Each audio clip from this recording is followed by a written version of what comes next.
points I would like you to keep in mind as you take your journey on this earth seriously. And feel free to add your own point in the comment section below. While growing up, I was always afraid of trees. As long as they were taller than me, I was scared, right from primary school. It made it so difficult for me to always be at the corridor alone due to the huge mango tree planted next to our compound. Most times when I would be alone towards 6-5, I would clearly hear the tree talk to me, but I would not understand the language. Along the line, my early secondary school days, I came in contact with a known native doctor. That was when he told us, because I wasn't alone, that every tree is alive and they do talk to each other. So if you're opportune or you're gifted, you might be aware, you might catch a glimpse. Most times you might not even understand their language. But yes, they are alive. And yes, they contribute a lot to our society, negatively. Maybe positively too when it comes to agriculture.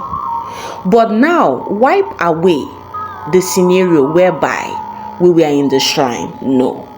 Most professors, most pastors, most highly esteemed people are native doctors on their own. You might be lucky enough and they would open up to you depending on the closeness you guys share. The next point is, if you have a footmat that says welcome in front of your door, remove it or get a totally blank one. Don't learn the hard way.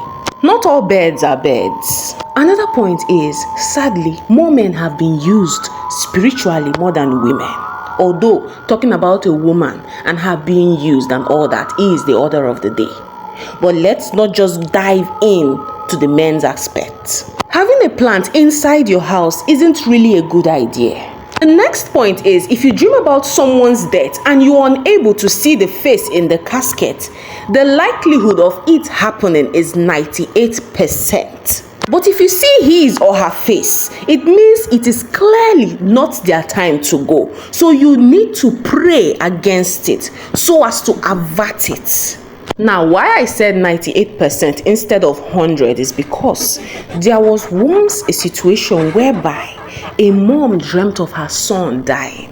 His face was covered, but in that dream she was able to identify the structure of his toes, and that was how the death was avoided. Having a statue in your house isn't really a good idea. I can recall one scenario whereby I visited a friend, and according to them, their dad loved statues. When I got into his compound and I was left alone in the parlor, the statue turned and focused all its attention towards me. And I had to leave the parlor to go straight towards the gate side as though I was crazy. This happened completely 3 times that I visited his house, and that was the end.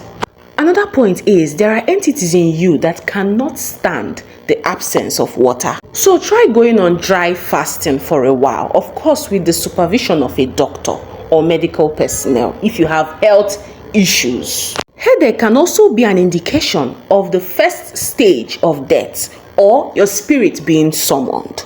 Quit reading the Bible with your passing 6th brain. And please stop quoting out of context. Try going through the whole chapter. Quit hugging people you haven't met in a while. Don't make calls in front of the mirror, under the tree, or close to a junction that has more than 2 parts. If you have any question, feel free to drop it down in the comment section and I will respond. Or people with higher understanding would also.